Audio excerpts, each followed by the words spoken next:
चलिए जानते हैं झारखंड की 25 बड़ी खबरों को केवल 10 मिनट में। पर अभी तक आपने हमारे चैनल को सब्सक्राइब नहीं किया तो सब्सक्राइब कर दें। रांची में सरकारी अस्पतालों की व्यवस्था को लेकर एक बार फिर सवाल उठने लगे हैं। कई मरीजों का कहना है कि उन्हें समय पर डॉक्टर नहीं मिल पा रहे और जरूरी दवाइयों के लिए भी कमी बनी हुई है। सुबह के समय अस्पतालों पर लंबी लाइन लगी है, जिससे बुजुर्ग और महिलाओं को काफ़ी परेशानी हो रही है। कुछ लोगों का यह भी आरोप लगाया कि जांच रिपोर्ट मिलने में भी देरी हो रही है। स्वास्थ्य विभाग ने इस मामले को गंभीरता से लेते हुए संबंधित अधिकारियों से रिपोर्ट मांगी है और जल्द सुधार करने का भरोसा दिया है।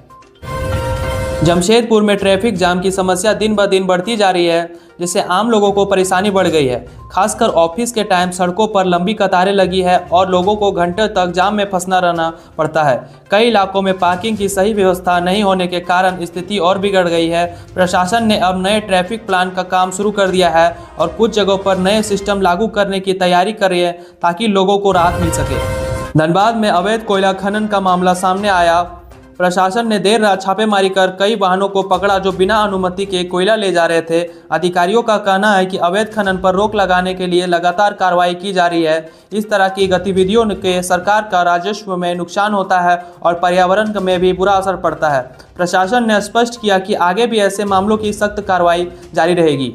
कारों में पानी की किल्लत के लेके अब लोगों ने बड़ी समस्या बनती जा रही है। कई मोहल्ले में नियमित पानी की सप्लाई नहीं होने के कारण जिससे लोगों को ट्रैक्टर पर निर्भर रहना पड़ रहा है। गर्मी बढ़ने के साथ यह समस्या और भी गंभीर हो गई है। स्थानीय लोगों ने जल विभाग के खिलाफ नाराजगी जताई और जल्द समाधान की मांग की है। अधिकारियों का कहना है कि सप्लाई सुधारने के लिए काम चल रहा है और जल्द स्थिति को सामान्य करने की कोशिश की जा रही है। हजारीबाग में अधूरी सड़कों की वजह से दुर्घटनाओं का खतरा बढ़ गया है।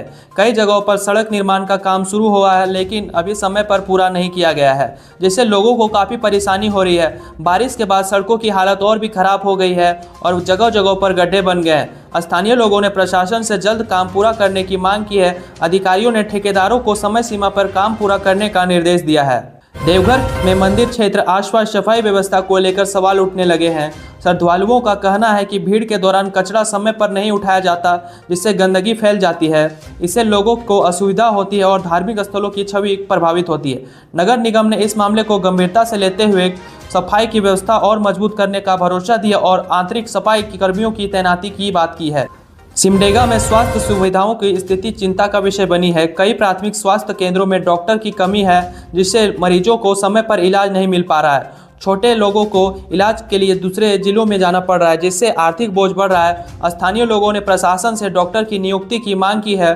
स्वास्थ्य विभाग ने कहा है कि इस समस्या को जल्द दूर करने पर कदम उठाए जा रहे हैं। में साइबर ठगी के मामले तेजी से बढ़ते जा रहे हैं। कई लोगों के बैंक खाते में पैसे निकल गए, जिससे लोगों के डर का माहौल बना हुआ है। पुलिस ने लोगों को सतर्क रहने की और अनजान कॉल या लिंक से बचने की सलाह दी है। साइबर सेल को भी सक्रिय कर दिया और मामलों की जांच की जा रही है। अधिकारियों का कहना है कि जल्द आरोपियों को पकड़ लिया जाएगा।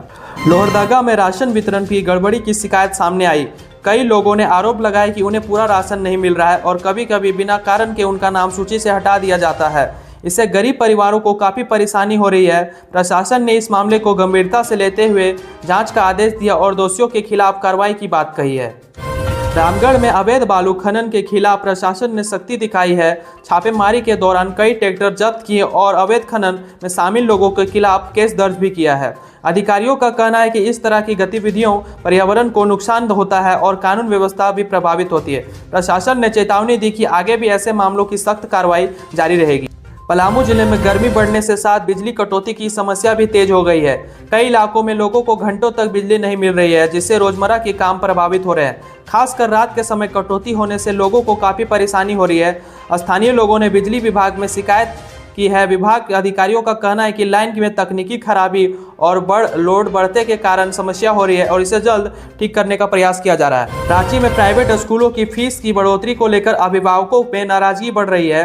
कई स्कूलों ने नए सत्र की शुरुआत में फीस में इजाफा कर दिया है, जिससे मध्य वर्ग के परिवारों पर आर्थिक बोझ पड़ रहा है। अभिभावकों का कहना है कि बिना किसी ठोस कारण के फीस बढ़ाई जा रही है। इस मामले को लेकर शिक्षा विभाग ने रिपोर्ट मांगी है और जरूरत पड़ने पर कार्रवाई की बात कही है। चाईबासा क्षेत्र में जंगलों की अवैध कटाई का मामला सामने आया। स्थानीय लोगों ने आरोप लगाया कि रात के समय पेड़ों को काटा जा रहा है और लकड़ी को भी बाहर भेजा जा रहा है। इससे पर्यावरण को नुकसान हो रहा है और वन क्षेत्र घटता जा रहा है। वन विभाग ने इस मामले पर जांच शुरू कर दी और गश्त बढ़ा दी और अधिकारियों का कहना है कि दोषियों को चिन्हित कर सख्त कार्रवाई की जाएगी। धनबाद में सड़क हादसे की संख्या में बढ़ोतरी देखने को मिल रही है। तेज रफ्तार से ट्रैफिक नियमों की अनदेखी इसका मुख्य कारण बताया जा रहा है। पुलिस ने अब सख्ती बढ़ाते हुए हेलमेट चेकिंग अभियान तेज कर दिया है और नए नियम तोड़ने वालों को जुर्माना लगाया जा रहा है। अधिकारियों का कहना है कि लोगों की सुरक्षा यह जरूरी एक कदम है और आगे भी इस तरह की कार्रवाई जारी रहेगी। जमशेदपुर में औद्योगिक इलाकों में प्रदूषण का स्तर बढ़ने लगा है, जिससे स्थानीय लोगों को स्वास्थ्य संबंधी समस्याओं का सामना करना पड़ रहा है। खासकर सांस और एलर्जी की शिकायतें बढ़ती है। लोगों ने प्रशासन से इस पर ध्यान देने की मांग की है। प्रदूषण नियंत्रण बोर्ड ने जांच शुरू कर दी और औद्योगिक नियमों पर पालन करने का निर्देश दिया है। बोकारो में सार्वजनिक पार्क की खराब हालत को लेकर लोगों में नाराजगी है। कई पार्कों में साफ सफाई और रखरखाव की कमी साफ नजर आ रही है। बच्चों और बुजुर्गों पर इससे सबसे ज्यादा असर पड़ रहा है। स्थानीय लोगों ने नगर निगम को सुधार की मांग की है। निगम ने अधिकारियों से कहा है कि जल्द पार्क को सफाई और मरम्मत का काम शुरू कर दिया जाएगा।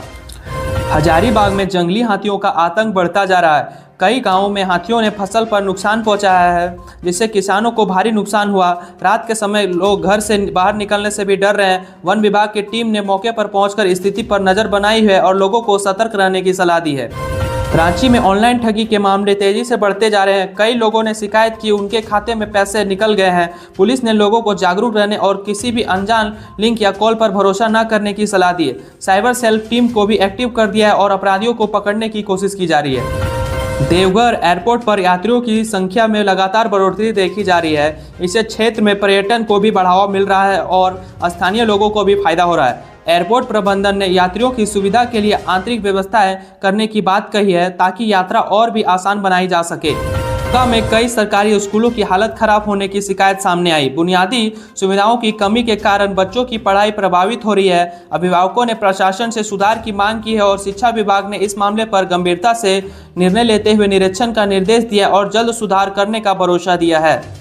रांची में पुलिस ने अपराध पर नियंत्रण के लिए नई पेट्रोलिंग बढ़ा दी है। खासकर चोरी, लूट और घटनाओं को रोकने के लिए संवेदनशील इलाकों पर निगरानी बढ़ गई है। पुलिस अधिकारियों का कहना है कि इससे अपराधियों पर नजर बनाए रखी जा सकेगी और घटनाएं की कमी होगी। गुमला जिले में किसान को खाद की कमी का सामना करना पड़ रहा है। कई किसानों ने शिकायत की कि समय पर खाद नहीं मिलने के साथ उनकी फसल प्रभावित हो रही है। उन्होंने प्रशासन से जल्द आपूर्ति की मांग की है। कृषि विभाग ने कहा है कि समस्या को जल्द दूर करने का प्रयास किया जा रहा है। कोडरमा रेलवे स्टेशन पर सुविधाओं को कमी को लेकर यात्रियों ने नाराजगी जताई। लोगों का कहना है कि प्लेटफॉर्म पर साफ सफाई और बैठने की व्यवस्था ठीक नहीं। यात्रियों ने रेलवे प्रशासन से सुधार की मांग की है। अधिकारियों ने जल्द सुधार करने का भरोसा दिया है। जमशेदपुर में युवाओं के बीच स्टार्टअप का ट्रेंड तेजी से बढ़ रहा है। कई युवाओं ने अपने छोटे छोटे बिजनेस शुरू कर रहे हैं, जिससे रोजगार के अवसर भी बन रहे हैं और सरकार ने भी स्टार्टअप को बढ़ावा देने का लिए योजना बना रही है। और